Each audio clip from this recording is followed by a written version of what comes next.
Last time we talked about how living for today is doable, and this devotion is called Four Emotions.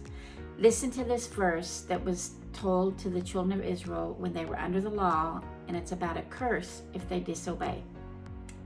Among the nations you will find no repose, no resting place for your feet. The Lord will give you an anxious mind, eyes weary with longing, and a despairing heart. You'll live in constant suspense, filled with dread both day and night, never sure of your life. In the morning you'll say, if only it were evening, and in the evening you'll say, if only it were morning, because of the terror that will fill your hearts and the sights that your eyes will see.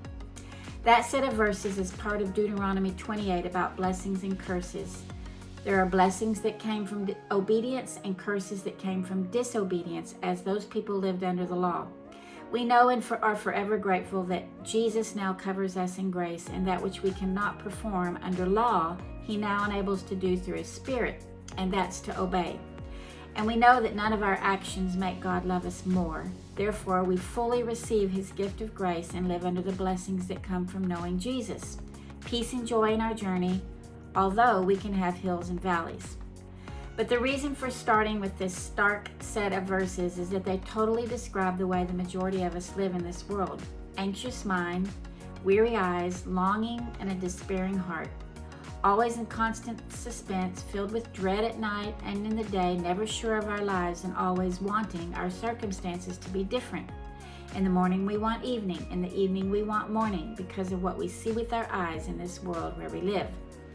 It's hard to live for today with these four emotions: anxiety, weariness, despair, and dread. So let's unpack them. Philippians 4 says to be anxious for nothing, and how in the world, literally in the world, can we live without anxiety? We often only read that verse and feel defeated because we're anxious about everything, and this directive seems impossible. It seems that something has to transcend our understanding in order for us to be at peace. And it restarts by rejoicing, giving thanks, and being of a gentle spirit, and thinking on things that are good, noble, true, you know the rest.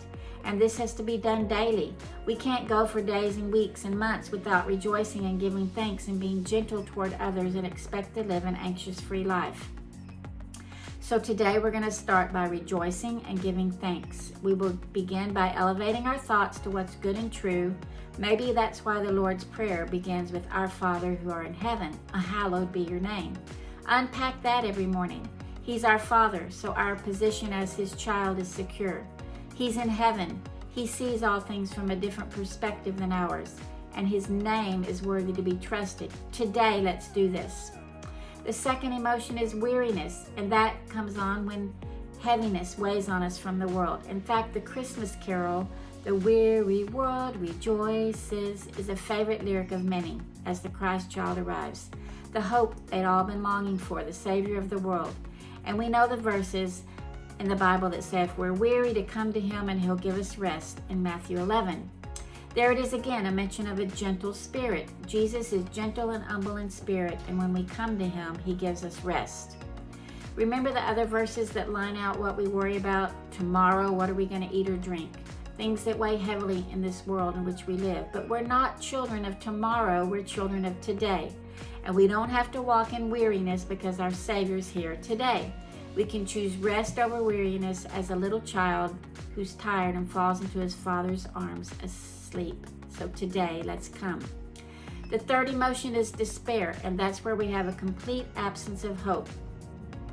I'd say there are many that live in despair when they're hit after hit of disappointment, unanswered prayers, weariness, and anxiety that have rendered them without hope.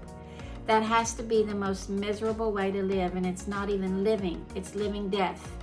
Despair is what we feel when we see no way to improve a situation. Sadness, sorrow, and misery accompany despair. Psalm 42 asks us, "Why so downcast, O my soul? Put your hope in God." And we see that despair comes from misplaced hope. And it says earlier to recall all the truths about God. Despair is not a word in His vocabulary. He sent His Son to conquer death and hold us. We're not a people of despair today, tomorrow, ever, regardless of what we see. So we can rejoice in the middle of hopeless situations and place our hope where it belongs, in God. Sometimes it just takes telling our soul to not be downcast and to put our hope in God. And the fourth emotion is dread.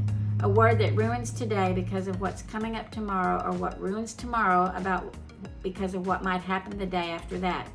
It's fear and apprehension, and it's the opposite of awe. I'm reading a book called Awe by Paul Tripp, and it says we're created for awe. Something will capture our attention, but when that something is not Him, we're always dissatisfied, living dreadful lives. What are you in awe of? This book is worth reading, as it definitely will lift your gaze upward. Deuteronomy 31 tells us to be strong and courageous and not live in dread. Why? Because the Lord is with us. Somehow we've lost the comfort of that truth because dread of the what-ifs override and cover the truth that He's with us, and that's enough. Do you stand in awe of Him today? If not, start there, admire Him and His handiwork, kneel down in gratitude and humbly rest your head on His lap, and remember what He's done in rescuing, and recall His faithfulness, and stand in awe of Him today so that you don't have these 4 despairing emotions.